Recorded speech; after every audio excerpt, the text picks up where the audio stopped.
What's going on, everyone? Thanks for tuning in to another episode of the Ducks Dish podcast. I'm your host, Max Torres, publisher and lead editor of Ducks Digest, covering the Oregon Ducks for Sports Illustrated over on Fan Nation. Well, we have a big episode to get into, everyone. The Ducks held their spring football game yesterday, and we have plenty to talk about from the action that we saw at Autzen Stadium on a sunny day in Eugene, finally. And joining me to break it all down is my guy Ryan Winter, aka Sports Chat 503. How we doing, man? Thanks for being here. Love it, Max. Doing awesome. Had a great weekend. Let's chat about it, man. Let's do it. Let's do it. All right. So I know we got to say what's up before the game, which was great. It's always good to see you in person and not just exist on the digital platform, if you will. Nice to see. I saw you and then a bunch of other Duck fans, which was really fun.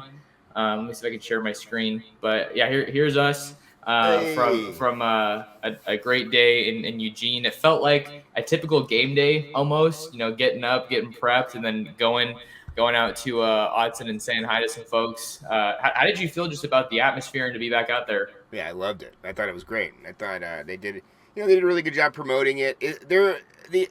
There's certain times where the spring game is more meaningful than others. I mean, we've gone through this. I think the biggest spring game I remember was the one right after they went to the national championship, and the hype was just at an all-time high. I mean, everybody wanted to get their piece, but what I really like about the spring game is it gives a chance for a lot of people who don't go to the average games during the year a chance to go, and chance for families to bring all five of their kids or something, and it's just a great event. And I think there's been years where it's been very light. Obviously, there's been years where it's like half of a stadium, and a lot of fan bases around the country, they don't have a huge event to go to. Now they do where their football factories are. Anywhere there's the football factories in the South or Ohio State or whatever.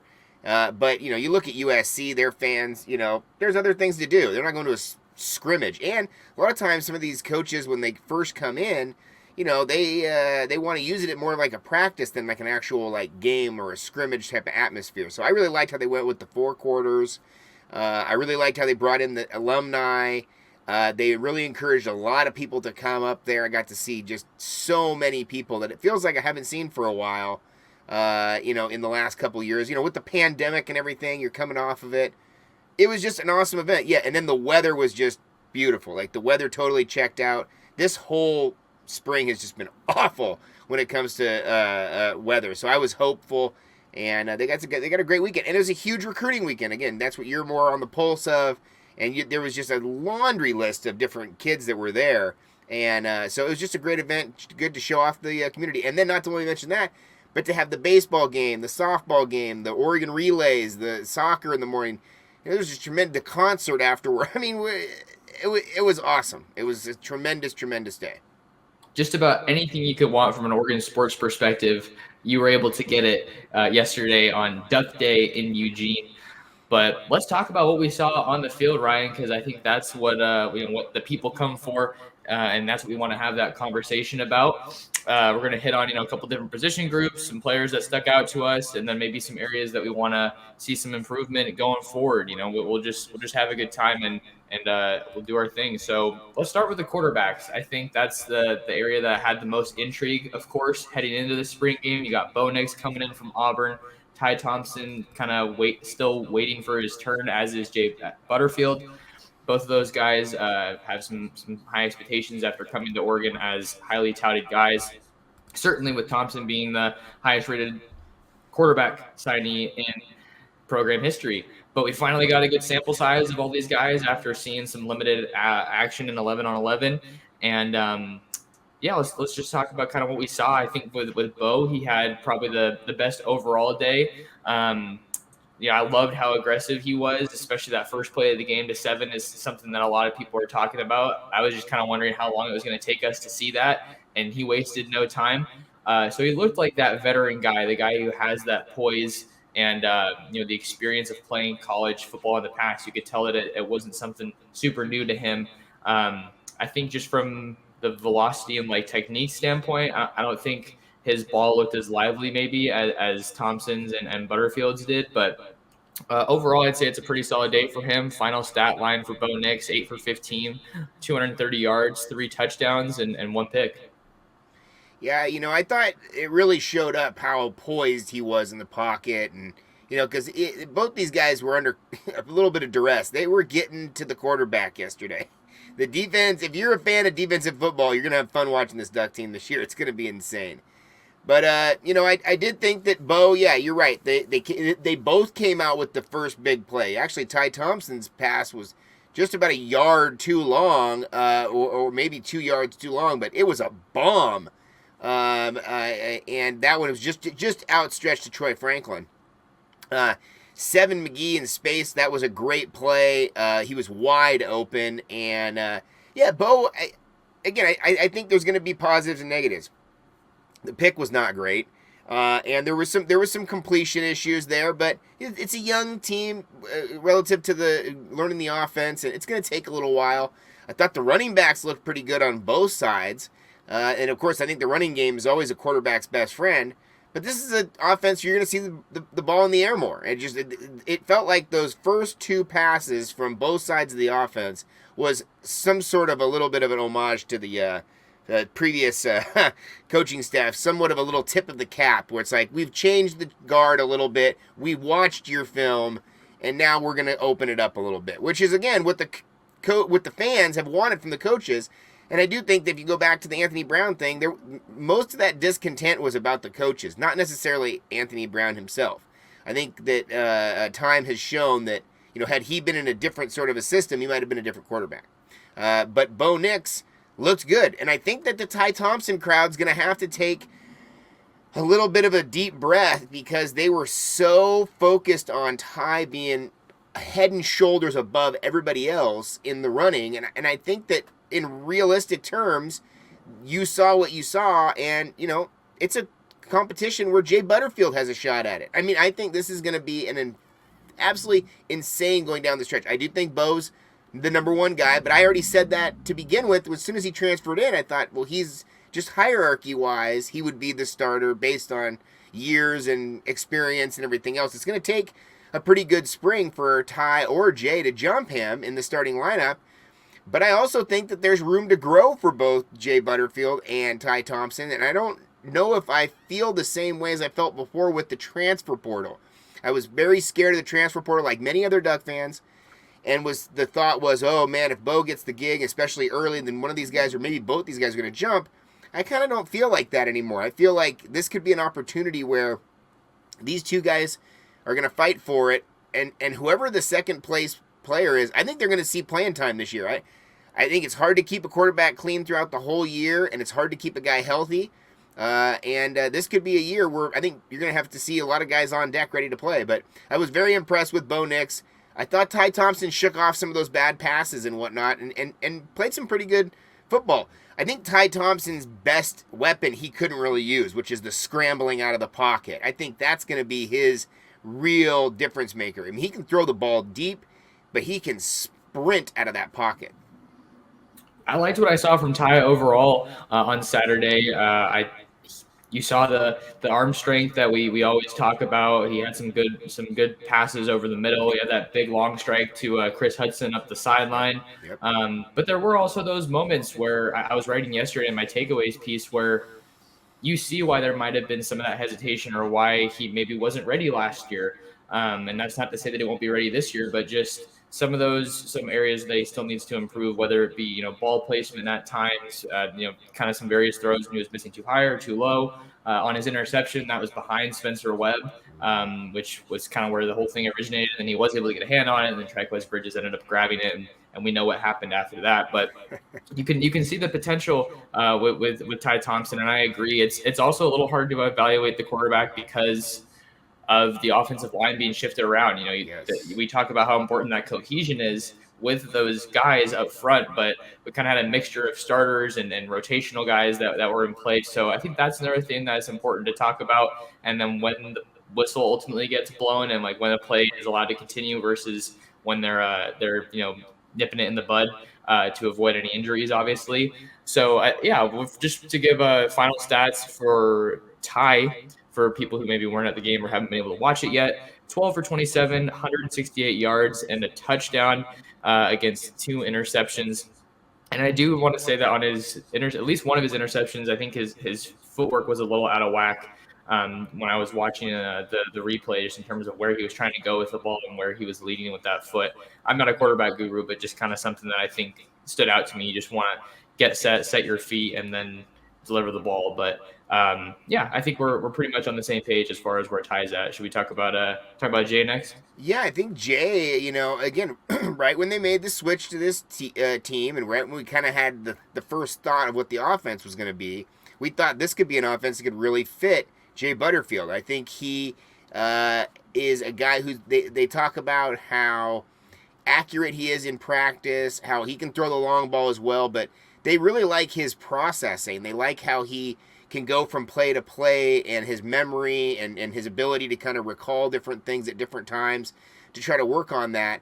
You got to be in the playbook, and you have to be on film, especially these days. There's so much to learn from, and I think that's the thing about these guys now is in the game you have to just react and play, and then you have to be very analytical once you leave the playing field and get into the classroom, basically. And we've kind of changed our way of teaching and coaching over the years because of technology. We have the access now and have so much access to film that I think a lot of these guys have learned quite a bit about themselves and about their offense using the film. And these guys have talked about, especially this year, watching all these other films, right? Watching the Memphis film, watching previous stops for these coaches.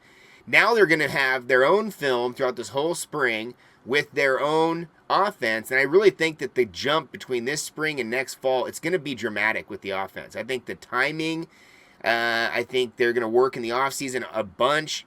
Guys have talked about how this team is really focused, and I think this is a unique group. They have something to play for. They have a little chip on their shoulder from how last season ended. They felt maybe a little jilted against by the coaching staff and the changes there. So you got to try to find any of your motivations, any of the edge. And it did feel like it got a little stagnant last year at the end of the year. And I think this offense is going to keep it spicy. So if you're a guy who is as big as Jay Butterfield, who can throw the ball like Jay Butterfield, stand back there. They're not asking the quarterback to run like they did last year. They're not asking the quarterback to do that many. I mean, there were some RPOs. There was some read stuff here and there, but there was some really traditional football going on. I don't know. I mean, from my perspective, when I go back and watch it, and I film my own thing, so I kind of watch my own tape a little bit. I saw drop back. I mean, that first play that Ty threw was under center, drop back, classic, 7-step drop, pump it and throw it as hard as you can. He threw it about 60 yards and missed the guy by about a yard, and he was and Troy Franklin was open. So if he would have hit that play, would people be saying something different about Ty's game because he would hit that first play, that big play? And that would have been a much better pass and catch than the Bo to 7-1. The 7-1 was just Seven's explosiveness and his athleticism after the catch is amazing. Kind of D'Anthony pushing the guy back and forth, even though J.J. Greenville had a pretty good opportunity, caught him just by the end there. But again, I like where Jay's at. I think Jay mentally is like, hey, I'm going to be here. I don't see him as a guy who wants to try to jump and transfer. Maybe he will in the future for a one last opportunity or something, a grad transfer type of situation maybe. But I think he's a guy who's really interested in just being a part of the program and doing what he can. And I think he's going to get an opportunity. I think this is going to be a year where the quarterback room is going to deal with some injuries. One of the things that was unique with Jay Butterfield in the spring game was that he was bouncing back and forth between the green team and the yellow team. And that ultimately was a good thing because it helped him not only get more involved with other guys, receivers, running backs, what have you, but it kind of evened out the reps. It's interesting when you look at it that Bo Nix only had 15 passes, but Butterfield's final line, 16 for 26, 213 yards, a touchdown, and an interception. His interception kind of came on a wonky play, trying to find Isaiah Crocker, and then Jalil Flores just made a phenomenal play. You kind of have to tip your cap to him a little bit on that one because they were both up in the air, and it looked like Crocker was like just about to start bringing it in, and then Florence saw the opportunity and ripped that ball out. So great from a defensive standpoint to see that play from Florence. He was someone who had a lot of hype coming into spring ball, arrived after spring break at the start of the spring quarter. But just as far as Jay, I loved his demeanor and just the command he had of the offense, and he was playing really confidently. The way some of those windows he was placing the ball into were absolutely insane. There was one play that stuck out to me. He was in really good sync with Chase Coda, but the play was kind of down the middle in the back of the end zone to Troy Franklin. He was just like this close to catching it, Yes. but they weren't able to sync up. And I was sitting next to Rube in the press box, and he was saying, "Man, Jay Butterfield's squeezing it into some really tight window." Like literally, as he was saying, really tight windows, Jay let that one fly. But I just think, there was definitely a lot of precision there, and kind of like to your point about Ty, where he wasn't allowed to really run that much. I think Jay also wasn't allowed to run very much, and that's maybe an area that fans are a little bit more weary of because he is that traditional like 6'6" pro style passer, pocket passer. But to that point, I liked how he moved in the pocket, and just the trust that he showed with his receivers. I think when you want to get the ball to the playmakers, not only do you need to get them in space, but you also have to have that confidence to throw those 50-50 balls and, think that more often than you're not, your guy's going to come down with it. And that was another example, I think, to Josh Delgado on his touchdown that was deep up the right sideline. So all in all, I really liked what we saw from Butterfield, and I think he's really elevated himself in this, hierarchy, if you want to call it that. Oh, I totally agree. I mean, I was looking at Twitter and everything else after the fact, and people were trying to rank everybody, and they all put, oh, not all of them, but a lot of people put Butterfield at the 2. And again, I think everything's moving. I think there's so much room here, and I think there's going to be movement even toward the end of fall camp. I do think that Bo Nix is going to be the guy, and I've been saying it the whole time. Not that I think that he's head and shoulders above and better than anybody else. I just think that there is a familiarity there. There's a trust factor there. There's a kind of a payoff from his perspective to come out here. It's hard for me to say that you're going to come out to a place your last year of college and not play. You're going to transfer to a place to sit on the bench. I just don't see that. So, not to say that there's some sort of backroom deal that he already has the job or whatever, but I think it's a pretty good opportunity that he's going to get the gig. And he looked great. And, he managed the offense. I do think he's going to have another unique kind of skill set that's going to be something that they're going to be looking for, and which is how does he handle pressure situations? Because again, when you're in a scrimmage, you're playing, it's live-ish, but it's not that crazy, right? But in a pressure situation, when things are flying around and maybe breaking down, what are you going to do? How are you going to hold it down, and how are you going to get the ball out quickly? Because this offense is all about ball out fast. You saw that immediately. And I think that the older guy, the veteran guy who's been around a little bit, the game is slower for them. And that's when it counts. That little milliseconds between the snap of the ball and the release of the ball, that's where that comes into play. And you can't just be good at that naturally. You have to have the experience to do it. And some of the guys who are some of the best talent guys struggle with that.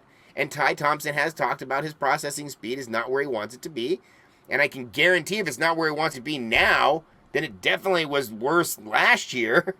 And, even though they might not have been asking him to do that much last year, that's the other thing I kept saying last year was, if you put Ty Thompson in, you're going to get the same results or maybe even worse, because they're not going to open it up. Ty's the better passer, so now we're going to pass the ball. No, they were going to pass the ball with Anthony Brown. They just didn't. So it wasn't like he was going to change the offense. In this case, I do think that this offense sees what they have, and they're willing to kind of work around the players they have. They have to. This is their first opportunity to really wheel this thing out. It's not going to be perfect. And they have to adjust to who's already here. They haven't been able to build their own lineup the way they want. They will in the future have that opportunity, but I think they look at this as a great opportunity because there's so much talent in the room. The wide receivers are absolutely primo right now. And having Chase Coda, I was so impressed with him, man. I knew he was going to be a gamer. I knew he felt like he had some unfinished business. It felt like he didn't really reach his potential at UCLA. He may have been sold a little bit of, I don't know. when Chip got signed there, Chase Kent went down there like a week later. He was his commit to go down there, and there was a lot of buzz around it at that point. I don't think that the Chip era has ever really paid off what they thought it was going to, and I think he is in the middle of that. I think he had a good time down there. Sure, I think great education. It's one of the best schools in the country, but for football wise, I think he sees this as a unique year for him. He could come in as a veteran guy and get a lot of playing time. I didn't see him as necessarily a starter when he made the transfer. I could see him starting and playing a lot of minutes this year. Wrapping up what we saw on the quarterbacks, let's transition over to those wideouts because we were talking about the offense. Chase Coda was easily one of the best performances of the day for the Oregon offense. Bringing up some of the stats from the day, there were actually 3 receivers that had 100 or more yards on the day. Just to run through a couple of them, Seven McGee, 6 receptions for 116 yards and a touchdown. Dante Thornton, only 3 receptions, but turned that into 116 yards and 2 touchdowns. And then Chase Coda, really a volume guy in this one, 6 receptions for 100 yards. I just think, especially after I was already feeling going into the spring game, Ryan, more confident about the receivers than I did at the start of spring ball, just because we haven't been able to see that much, right? Yeah. But just seeing the playmaking ability of these guys, seeing Dante Thornton being able to blaze by guys and really stretch the field, and then Coda did a couple of times as well. Got a couple of the tight ends involved in Terrence Ferguson, Maliki Matavao, and then Spencer Webb as well. Those guys all had like catches that were 15 yards or more, so we're already seeing some more of that explosiveness there.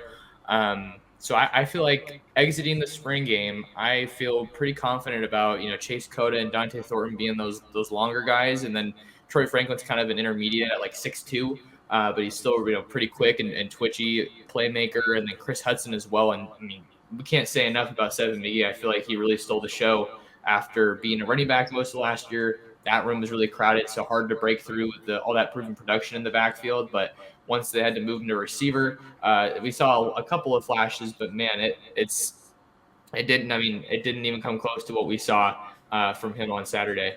No, and again, I think that's the offense, right? This offense, these coaches come in, they have this lineup. They're like, I'm circling this dude, I'm circling this dude, I'm circling this dude. You can see the guys on tape; they just jump off the screen. And Seven is one of those guys. I mean, he is a serious difference maker, and get him in space, get him the ball, and just let him go. It's playground basketball at that point. And this is one of these things where I do think that the wide receiver room maybe had some question marks from last year to this year. But anybody who was paying attention, especially to recruiting, knew that there was some serious talent in the room. 1, 2, they had to wait their turn last year. There was a bunch of seniors in the room. 3, they didn't really throw the ball last year on the offense. So now you bring in a brand new offensive scheme where they're throwing the ball. You've got these guys on a year of weights, and they're all talking about gaining weight going into this next season. So this summer they're actually putting on weight. And the offense now is focused on them. So your running backs are still going to get theirs. It's football. You're going to have to run the ball. But the wide receivers are going to make a difference. They're going to win you games. And they're going to get you first downs. And Chase Coda is a first down machine. I just think that you're going to get so many quality plays out of a guy like that because he's been around, he's talented, he's skilled. And you know what? Seven's talked about this a couple times about the Bo Nix situation because he has a good relationship with Bo right out of the gate. He said, I started working with him. Not that, Seven was tipping the cap that he said he was going to be the starter, but why wouldn't you? Why wouldn't you work with everybody? And Seven is a guy who I feel like is got NFL mentality. He's a guy who's trying to get to the next level. He's trying to put the best quality film on tape. And I hope the coach's staff goes with it and gives him an opportunity. I do think they're going to rotate a bunch. So when you have guys like, say this is your starters, I do think you're going to see a lot of guys play the wide receiver group. And so you might have a 2 deep, maybe even a 3 deep where you're going to have a lot of guys get action. And they're going to move the ball around. So if you're a wide receiver in this offense right now going into this year, 2022, you are excited. Yeah, hard not to be excited after what we saw here. And I think that'll also make it a more appealing pitch for recruits down the road. The Ducks just got Kyler Casper, so you got to imagine that that was probably good for him to see some of that play out. It's one thing to sell what your vision for something is, and it's another thing entirely to actually see it. Because we didn't see a lot of that last year, and after watching last year's offensive, you kind of I think had to take a step back and like, wow, it just makes the recruiting win for some of these guys that came in the 21 class that much more impressive because they just haven't been passing the ball that effectively. So can't say enough about what we saw about from the wide receivers. Let's talk about the running backs a little bit, and then we'll kind of wrap things up with a little bit of defense because I feel like the offense really stole the show in this one. Although it's worth mentioning that it's kind of a tale of two halves for the offense. Things were really explosive in the first half, and then things kind of sputtered a little bit in the second half. But there were still some highlights to be had. One of the most interesting notes from yesterday that we got some more clarity on after the game was Byron Carville didn't touch the ball. He didn't play during the spring game. He's widely viewed as the guy in the best position to take that running back one role after the departures of C.J. Verdell and Travis Dye. But Dan Lanning said that it was just precautionary that he was held out of action today. But I think looking back on it, I'm kind of glad he was, just because we got to see more of Sean Dollars, who comes back from his injury and still looked really explosive. And then Noah Whittington, who just looked like a wrecking ball out there. Really liked what I saw from him, just bouncing off guys. He had that one huge 45-yard sweep around the side of the offensive line. So I think that it was really impressive to see him just look like he was kind of picking right up where the last backs left off. I think I wrote this yesterday. It was like, stop me if you've heard this before, but Oregon's running backs are going to be loaded once again. We didn't even get to see Carbo, like I already mentioned. Jordan James isn't even here yet. And then some of the walk-ons got a little bit of action as well. Aaron Smith was getting involved. So that was cool just to see a little bit from everybody. Noah Whittington finished with 11 carries for 84 yards and a touchdown, 7.6 yards a carry. And then Sean Dollars finished with 9 carries for 47 yards, 5.2 yards a carry. So overall, pretty solid showing from the backs, and definitely a good indication of I think, what's to come. Probably only going to get even better, like we said, with the quarterbacks when you consistently work with the same group up front, which is something Adrian Clem has told us he's looking for, that consistency, that locked-in group. Oh, absolutely. I loved the way that they split up these teams. As a coach for all my years, we love scrimmaging. We absolutely, coaches adore to be able to make lineups. We absolutely love lineup cards at any level, any sport. And it was really fun to see how they broke it up, because they did break it up skill to skill. And I thought they did a great job how they gave these guys opportunities. I love the running back room. I think this year is going to be just a huge year for Sean Dollars. I think Sean Dollars has waited his turn, come through injury, done everything the program's asked of him, flirted with the transfer portal, and, is now committed. Great family, sat with his family, right, literally 2 rows, or 1 row right next to me. They're in on the Twitter Spaces as well. Shouts out to Twitter Spaces. You've seen a tremendous amount of connection with the Dollars family, with other players as well. Thomas Graham came up, was giving them love. Those guys all have so much connection. I think that Sean really, really wants it this year. His mentality is different this year. And, a guy like Byron Caldwell, I think he's coming into it like, dude, I don't know if he really necessarily thought he was going to get that much playing time last year with those 2 guys. And then when CJ went down, it was like, dude, here we go. And he had a great end of the year last year. So I think he walked into this year thinking basically he's playing with house money. He already got a bunch of experience last year. He looks like he could be the number 1 guy. I do think it's going to be Sean Dollars, though. And then I do think Noah Whittington adds a tremendous amount to this room. This guy is strong. I love his interview. The guy is really, really good demeanor. The guy is like, I can just tell. You have to have that kind of like mindset as a running back. The game has to slow down for the running backs, to be able to see the holes, to be able to kind of conjure through the line or whatever else. But to get outside and go, this is a guy who's strong, who's small, but physical, and has great wheels. So, and I was impressed to see the rest of the guys too. Like you said, the walk-ons. I'm a big fan of Aaron Smith. I thought he might got a look last year when things got dicey in that room.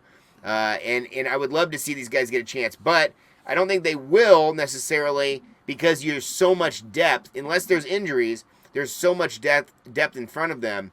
that I think that this running back room is just tremendous this year. So you're right. It was kind of cool not seeing Byron Cardwell play because it gives the other guys an opportunity in the spring game. And that's really what it's all about. That's why the spring game is so much fun. Yeah, so we'll have to keep an eye on how Oregon wants to manage the running backs moving forward. One other small note just on the offense that I feel like we maybe didn't. It was a little underrated. The Ducks went under center multiple times yesterday. Yes. That was kind of wild to see, just something that we're not used to seeing from Oregon. So how much we'll see of that kind of remains to be seen moving forward here. Including the first play that Ty threw that deep bomb, his first opportunity. So again, that's saying something. That's kind of what I thought was like. There were some signs that they were giving the fans saying things are going to be different now. It's okay. Yeah, no, and I think it's just the breath of fresh air that offense so desperately needed with so much talent that was just chomping at the bit. We got a really good look at it yesterday. There was one injury update that's probably worth mentioning. Jackson Powers Johnson got a little bit dinged up. He got rolled up on, I think, Braden Swinson was involved in the play, but I don't remember who actually went into him. But he didn't play in the second half. But Dan Lanning can go too into detail about what's going on with him. But it looks like it doesn't. They avoided a serious injury. He was kind of just saying, I was able to see Jackson after the game. I think he's doing all right, and we want to just keep evaluating that, seeing what the medical professionals are saying. But fortunately, it doesn't look like it's going to be too serious. He was the green team center for much of yesterday's action.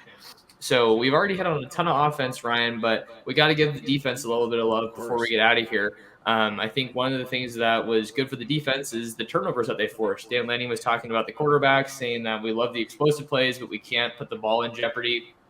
Let's see. We got J.J. Greenfield, who rejoined the team this spring. He got an interception. Steve Stevens and J.J. Greenfield were in on that play where they forced a fumble when Seven was catching the ball. Triquez Bridges had that pick six that we discussed, and Jaleel Florence had that pick as well. Keith Brown had an interception, so we're seeing the linebackers getting involved. And like you said, man, I think other than the turnovers that we saw, the ball skills from the DBs, DJ Johnson and Trevin Maye, Braden Swinson, they were partying the backfield. Yeah, they were everywhere. And I think this defensive scheme is just absolute blast for these guys to play in. I mean, not that last year wasn't successful at times. I think it was, but this year is going to be totally different. And man, DJ was just everywhere. And he is just such a difference maker. He's got his whole life in order. The guy's got everything going in front of him. He just needs to focus on football. He's going to be the next guy. I swear he's going to get some serious looks at the NFL next year. Because I think that if he stays healthy, which he has for the most part his whole career, I don't think you're going to be able to stop him. He is too strong and too fast for the average offensive lineman, especially that right side.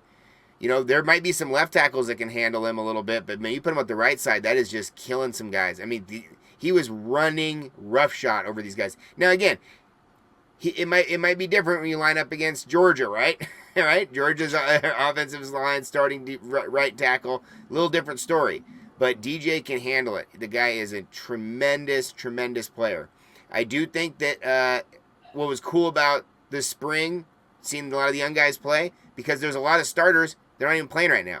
Coming off injury, bunch of those guys up front, defensive linemen, they're not even there. So you're going to give a lot of young guys an opportunity to get up there and play and have an opportunity to show some quality film.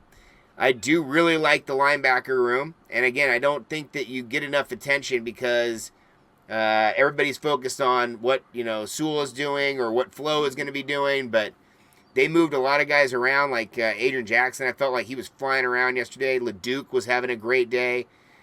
These guys were all over the place. And then you had a lot of the young guys making contributions, which is always fun to see in a spring game, is how do the young guys do, especially these guys who just got on campus this spring in the uniform and in meaningful minutes.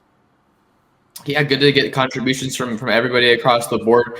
That was probably one of the biggest things that maybe stuck out to me is the pressure that they were able to get, even though they were missing so many guys along the interior. Popo Amavai, Brandon Dorless, Keon Ware Hudson, all unavailable for the spring game.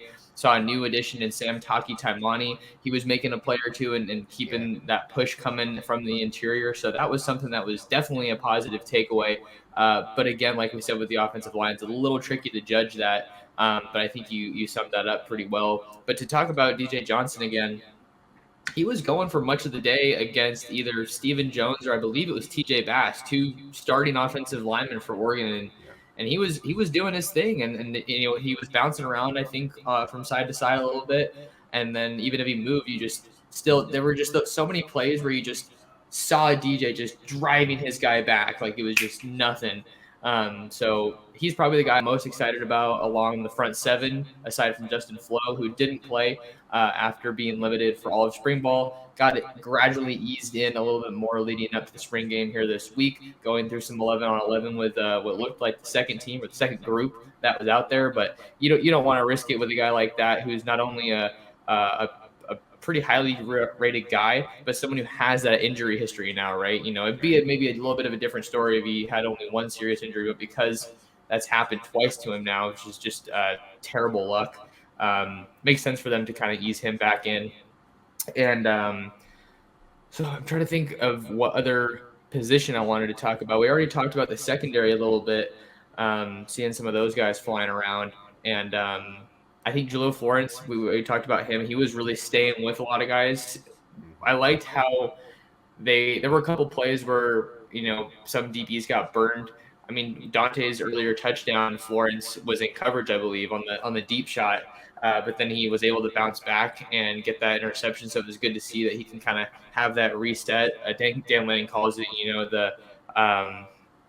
what was it? It was like not the so what, but now. It was basically just hitting that reset switch and being able to kind of pick up where you left off and just clean things up. So overall, I liked what I saw from the secondary. Triquez Bridges, especially being back there at safety.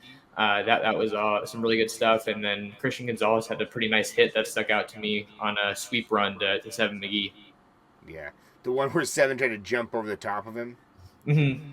Yeah, I think this defense is going to be so much fun to watch. You nailed it. I mean, there's guys who are out. I mean, Dante Manning's out. There's other guys who are out on this, like you said, guys up front.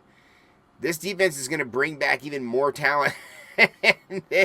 They are ready to go. Again, the average coaching staff, when they rebuild the team, does not get this kind of talent to work with on year one.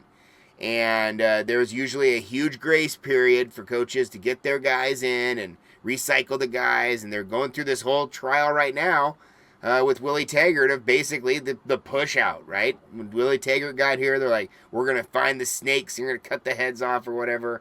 They're just trying to push kids out. This coaching staff, completely different. There were some guys who left the program. That's fine. But this is a coaching staff that has come in and said, hey, man, we are going to do things different. In some cases, radically different. It's going to take some time. It's going to be a transition. But everybody in the room's good enough to be able to do it the right way. I mean, even the offensive line talks about how their technique is different, and they're blowing guys off the ball. And it's like, well, that's why we do it this way. So not to say that you couldn't do it the other way. You could, but you can do it this way as well. So, I think that Gonzalez is going to have a huge year. He looks the part. I really like to watch the guys who are kind of in that intermediate zone. Bennett Williams, Jamal Hill. They cover a lot of ground. You can kind of read how the offense is being kind of like planned, the plan of attack by reading how those guys go about their business on the field. Are we pushing up front and trying to really stop the run? Are we lagging back and trying to let these guys catch the ball, read and react, and not give up big plays? Are we trying to fly around and disrupt the ball and try to take away? And they've talked about all spring how this defense is absolutely set on takeaways. So if you're set on takeaways, that means you're going to take more chances in the backfield. You're going to go for it. That'd be an awesome opportunity to get out there and play. So, again, I love what I've seen. The safeties are big. They're strong. I think that this is going to be a big year for Steve Stevens coming off of his injury. Very smart player. And I think Bennett and Jamal everybody's going to eat this year on the defense. And it's going to start because you're going to have upfront pressure without having to bring a lot of backers, without having to bring a lot of other guys off the edge. You're going to be able to get upfront pressure, and you're going to let other guys in the backfield just sit back there and literally eat. all day. There's going to be balls in the air ready for the taking. And you saw yesterday, they're going to go out and take them. Yes, sir. We did see that yesterday, and there's even more reinforcements that are going to be coming to join the Ducks in the summer. Just to name a couple of them, you got Kamari Terrell, defensive back out of Texas. The other Jaleel Tucker, who's just a burner, super, super fast guy. Need that speed in the secondary, especially when you're going up against some strong offenses in the Pac-12 that have bolstered their ranks through the transfer portal and the recruiting trail as well. And then you got Sir Mel's, Ben Roberts coming in to shore up the trenches even more big bodies. Jordan Riley, the Nebraska defensive line transfer, he's not with the team just yet, so we'll see when he ultimately arrives. But that's a ton of depth that you're building on the interior. And then all those guys that we already mentioned that were banged up and unavailable, they'll be back. So good to see what that first little taste of the Dan Lanning, Tosh Lupoi defense looks like, but fair to reason that it's going to look a whole lot different by the time that first game against Georgia rolls around. Certainly in fall camp, hoping to get some of those guys back healthy from that are injured right now. But yeah, all in all, I think it was about as successful of a spring game as you could want. Certainly you don't want the quarterbacks turning it over, and luckily they were able to escape with minimal injuries. So good for the program and good for the fan base. And we'll see in the coming days here what the Ducks can get out of it on the recruiting trail. Yeah, I think this has been a big plus for putting kind of their new stamp on the brand, right? They don't want to change it completely. The Oregon, they've all said it. We're at the O, so the Oregon O is the brand that they are trying to keep very polished and shiny, but they're trying to add their spin on it. And I think it's going to be exciting. I think the fan base was there for a reason because they're excited about this. Showing up for a spring game in Oregon is not necessarily the thing to do. And historically, there's been a lot of fans that go, but it's not like that big of a deal. We had people fly in from out of state to come here. Like, this was a big event. And the way that they packaged it up with a bunch of other events that were happening throughout that day and weekend, all the recruits that were there. Again, I was just like panning the sideline, constantly looking at all these different guys that are there.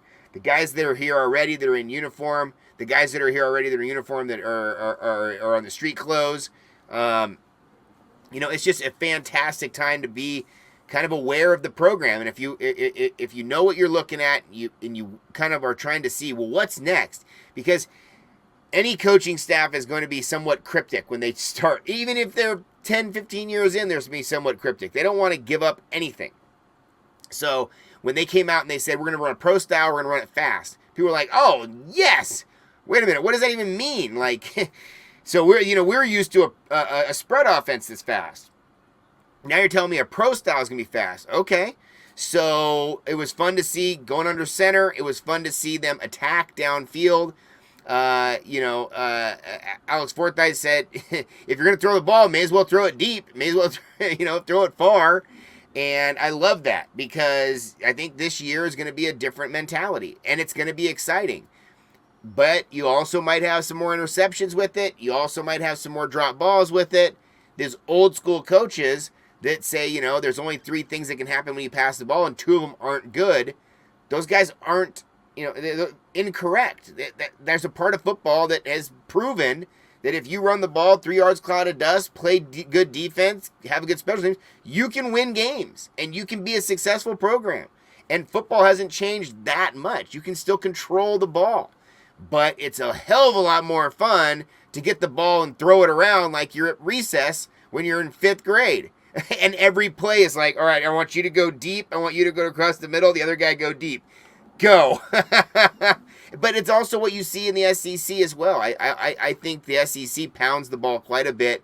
But when they go deep, man. And the crowd goes wild. They get huge plays on it. So why wouldn't you? It looks like it's already shaping up to be a much more entertaining offense to watch. And I think just to your point, it wasn't just throwing the ball. We saw a lot of really good run plays, but I think after last season, you're going to be gravitating more towards those explosive pass plays because it was kind of like, wow, finally we're getting to see some of what these guys have in the tank and what they're capable of. We're kind of starting to wind down here, Ryan. Just wanted to make sure that you had a chance to talk about anything else that might have caught your eye or that you think is important in the world of Duck football. Yeah, well, I just think that, like we just said, that last thing, I think they're moving toward a pass the ball to set up the run rather than run the ball to set up the pass. And that's kind of a different mentality. And it's going to affect every side or every position on the offense. But, man, I think defensively they're just going to fly around so much. They're going to get a lot more takeaways this year. And I think the special teams is another thing to focus on a little bit. Special teams look good. And it feels like they're focusing on special teams more. And I feel like in the Bilotti era, that was one of our secret weapons. The special teams was one of our best things that they had going for it. And everybody used to marvel at how they had starters on the special teams. Well, now it's expected. And they talked about that last week, that everybody's expected to play one, and you can play up to two. And some guys have asked to play four. Done. So it's just amazing to think about spending a little more energy on special teams, what that can do for you. Because, like they say, if you have some takeaways and you can't protect the ball, or if you have turnovers or penalties and those sort of things on special teams, it'll kill you. It'll literally lose you games. And they've got all the data to prove all that now. So I was really impressed to see that. I think that they're going to kick field goals when they have a chance. And I think that always that needs work, but they're going to bring in more competition, they said, on the for the kickers. But again, I just think it's a great time to be a Duck. You got everything in order right now. You feel like you got a good defense, you got a good offense, you've got brand new coaching staff that's really hungry. They looked really good. I also like to just kind of watch body language and watch how people interact with each other. The coaches all look really comfortable. They all look really good with all the players, and of course, you get a chance to see this when you guys get into practice. But they looked really good on the sideline. They were really comfortable on the sideline. Guys knew where they were supposed to be. It was organized. A lot of coaching. There are a lot of coaches out there. There's a lot of positions out there. So it was really refreshing to kind of see that. And I think that now you got a chance to roll into next year being probably the favorite in the North, maybe one of the favorites in the Pac-12, go to start the year at Atlanta, which everybody's going to have circled on the map. It was so good to see all the Duck fans there saying, when's your next game? We'll see you in Atlanta. I mean, that's the kind of buildup that you have in a program that's really exciting to be a part of. And I think all these guys that are coming in ready to play, they're going to have that as kind of the bar that's going to be set for the rest of their time here at Oregon. And even though next year you might not have the same sort of big off-season schedule like you have this year, that mentality is going to be set already, and the expectation is going to be there. The BYU game, I think, is going to be awesome. One of the guys who sat next to me is a BYU guy, and we were talking about that BYU game, how that's going to be a humongous game on the West Coast. And everything's set up for them, and you have a great year next year with your home games. You got all the home games that you want. You have to go on the road for the Beeve game, but that's going to be awesome in their new stadium and whatnot. And it's just going to be a great time to be a Duck, man. So this year, you knew this spring game was going to be awesome. Everybody was looking forward to it. It happened, and it happened with great weather and everything else. This has to be a sign of positive things to come. Very different than, let's say, when we went to the Rose Bowl and we were at our tailgate at the Rose Bowl at Santa Monica Pier, and it's just pouring like an inch or two of rain. And we're like, dude, I bought a umbrella that says Santa Monica. When would I ever need an umbrella in Santa Monica? I was like, this is not a good sign. Of course, the Ducks lost that one, Ohio State or whatever. So, hey, I really appreciate you, Max, and I love being on, and love chatting with you. Obviously, the tailgate, the Twitter Spaces, all that sort of stuff. It all shows what the community's doing right now at Oregon is different than other places. And other places get a little bit upset with it, and they kind of maybe out of resentment wish they had it like we had it, but they don't. And until they kind of flip the script and get on that same page, I think Oregon across the board is more connected on social. There's people across the country that are connected and want to be a part of the community. They jump on Twitter Spaces from around the country. They watch your YouTube. They watch my YouTube from around the country. I got guys from the Philippines saying, dude, I love Ducks. So it's like, this is the time to like really embrace this and jump on it. Because again, like these times don't come around that often. So you got a brand new coaching staff and everybody's hungry for a brand new year. This is going to be awesome. I mean, you put a lot of really good points out there, but just to wrap it up, it was as good of a spring game as you really could have asked for.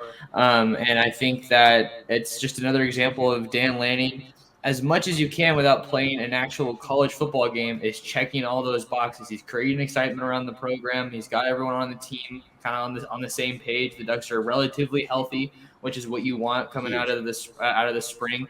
And then they have one more practice tomorrow to kind of fine tune things a little bit, and then they'll be leaving it in the players' hands until they come back on campus. Get in the weight room with Wilson Love. That's obviously going to be huge. And then fall camp will kind of hopefully be here before we know it in August. But yeah, I think that the Ducks are put themselves in a great spot to put their best foot forward. I think we're supposed to hear from the coordinators tomorrow. I don't think I've gotten that email just yet, but I think it stands to reason we'll hear from Tosh and Kenny to see what their thoughts were on both sides of the ball, and then just get some final updates as we head into the summer. But yeah, fun day overall. Always great to talk to you, Ryan. Appreciate you coming on. For you guys listening or viewing, got to ask a quick favor of you. Make sure you lock in with us on all the social media platforms. You can find me on Twitter at mtorresports. You can also find me on YouTube at Oregon Football Max Torres. If you guys happen to be watching this on YouTube, kindly ask that you smash the like and subscribe button. That is a tremendous help to us.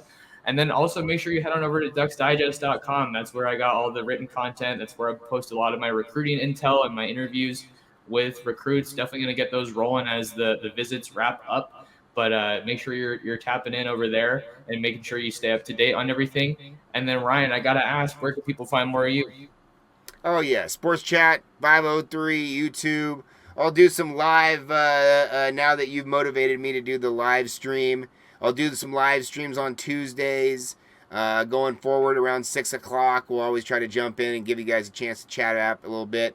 But yeah, I love where the community's going, and this is a unique opportunity for us. YouTube, Twitter, Instagram, whatever social platform you're on, it's always fun to connect. So, and of course, always you can go Gmail as well. You can always use the old school email. But yeah, it's like I said, it's a great time to be a Duck, and you look around the country, not everybody's having as much fun as we are. So let's do it. Let's have some fun, and let's get some quality content. And again, shouts out to you, Max, for providing such quality content. This year has been great. Your questions have been awesome. Your write-ups are awesome. You're on it immediately. I know there's a lot to process. There's a lot to do. Shouts out to you. You guys are doing a great job. Appreciate it, man, for real. Onward and upward, for the Ducks and for the Oregon fan base, the Duck community. If you guys could do us another favor, I'm going to go ahead and ask another favor. But go ahead and share the show with all your other Duck friends, Duck fans, and family. We just want to get it out there and keep growing this thing. So if you could do that for us, that'd be awesome. But that's all we have for this episode of the Ducks Dish podcast. Shouts out to Ryan for coming on. Shouts out to the Twitter Spaces. And we will catch you guys in the next episode. Take care.